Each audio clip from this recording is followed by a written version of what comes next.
tema de mucha relevancia en muchos sentidos a nivel mundial es la Navidad y el Año Nuevo. Y no solo para los creyentes en la fe en Jesús en sus más de 42,000 denominaciones, sino para todo el mundo. Así que vamos a ver algunos datos históricos, culturales y bíblicos que nos dan mucha información, muy importante para entender mejor estas celebraciones de fin de año como creyentes en la fe en Jesús. Comenzamos. Datos históricos y culturales. Las asambleas, congregaciones, sinagogas o iglesias anteriores del siglo IV celebraban un evento muy importante que era la encarnación de Cristo. El día en que el ángel anuncia a María, la madre de Jesús, que está esperando un hijo. Y según sus tradiciones lo fecharon el día 9 de abril del calendario juliano, calendario establecido por el emperador Julio César en el año 46 a.C. Y el nacimiento de Cristo, celebración que llamaron Epifanía, lo celebraron el día 7 de enero. Ya para el siglo IV, Roma empezó a celebrar la Epifanía o Navidad, como ellos lo llamaron, siendo ya el cristianismo católico la religión oficial del imperio, y cambiaron la fecha del 7 de enero al 25 de diciembre, fecha en que toda Roma celebraba el nacimiento del sol invicto o invencible dios Sol, y las Saturnalias, en honor al dios Jano o dios Saturno, dios de la agricultura. Pero las asambleas, sinagogas o iglesias orientales lo tacharon de pagano. Roma estableció edictos, donde prohibía a las demás congregaciones seguir celebrando festividades como la Pascua, panes sin levadura, primicias, Pentecostés, el Día de las Trompetas, Día de Expiación y la Fiesta de las Cabañas.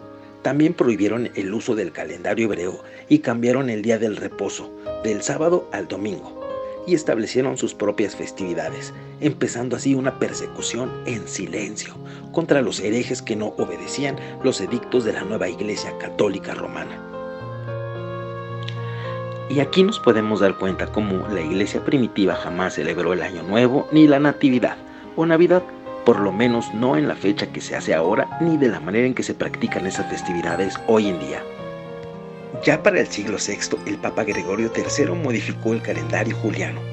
Y no fue sino hasta el siglo XVI que el Papa Gregorio XIII estableció el calendario gregoriano que conocemos y utilizamos en nuestros días. Esto se acordó en el Tratado de Trento, unas décadas anteriores a su establecimiento en 1582. Ya más hacia nuestros días, en el siglo XVII, los cristianos puritanos en Inglaterra desaprobaban la celebración de la Navidad y en 1647 el Parlamento inglés prohibió la festividad. En Escocia, la iglesia presbiteriana tampoco veía con buenos ojos la celebración de la Navidad y en la misma época los peregrinos norteamericanos la desaprobaron y fue prohibida en Boston en 1659. Pero fue hasta mediados del siglo XIX, precisamente en Boston y en Europa, que la Navidad empezó a tener un gran auge, añadiendo elementos ajenos al cristianismo que popularizaron la celebración y la secularizaron.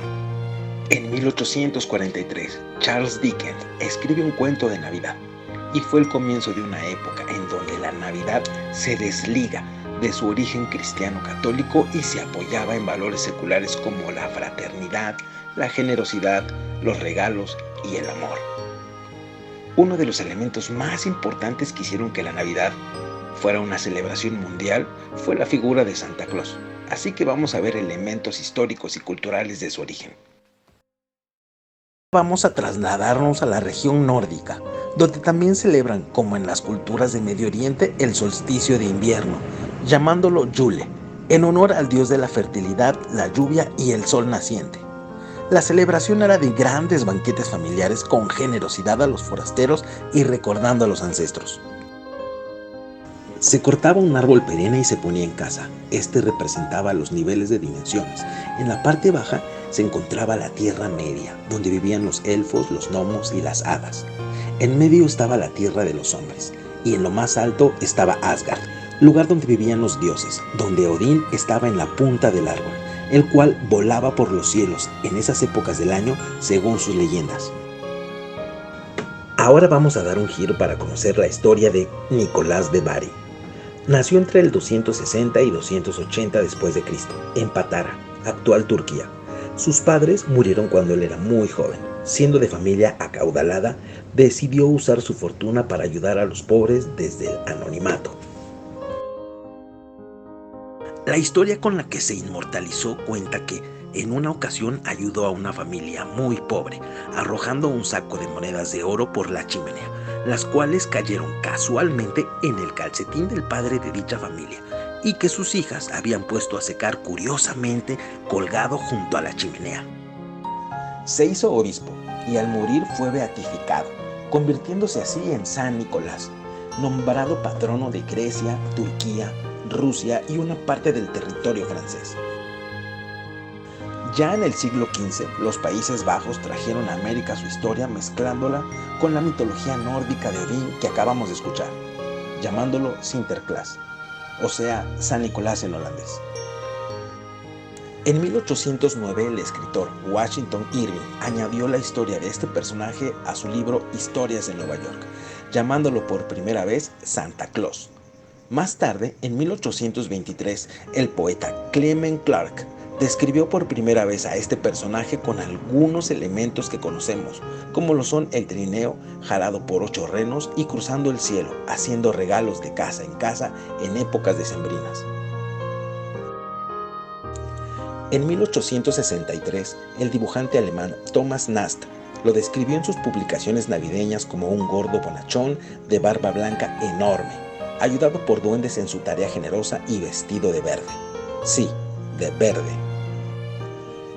Un dato fundamental es que un hombre llamado Archie Lee, un ejecutivo de publicidad que trabajaba para el refresco de cola de etiqueta roja, decidió modernizar la imagen de Santa Claus pintando su traje y su trineo del color de su refresco, o sea, de rojo. Y utilizaron esa imagen para su campaña publicitaria de 1931.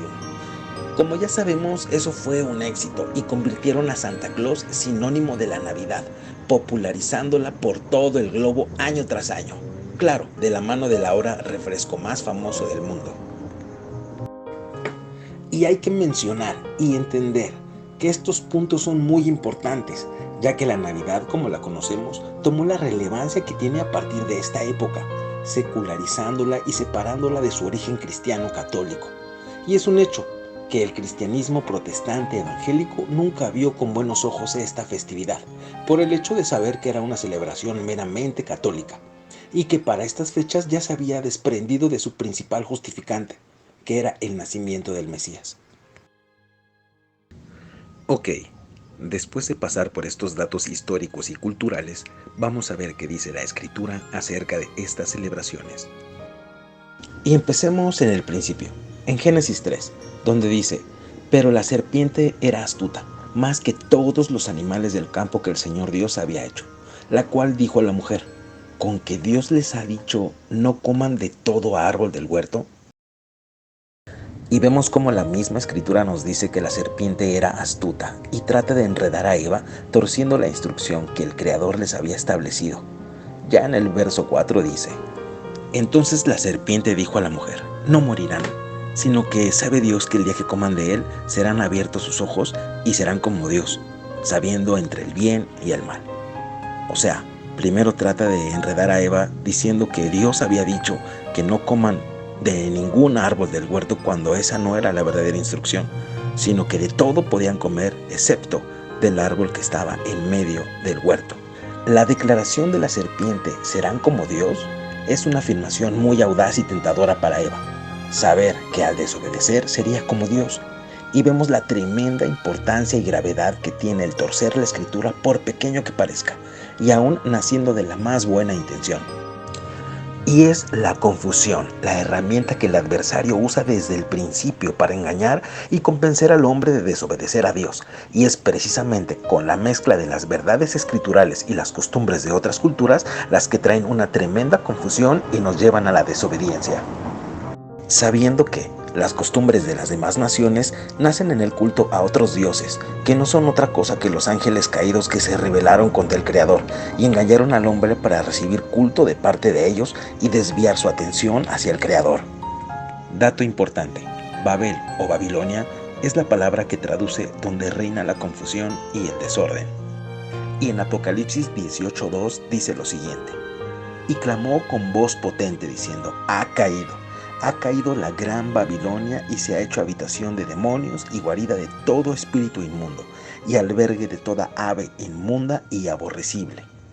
El lugar o los lugares donde reina la confusión y el desorden debe caer y caerá, ya que alberga espíritus inmundos y demonios, como lo narra el texto.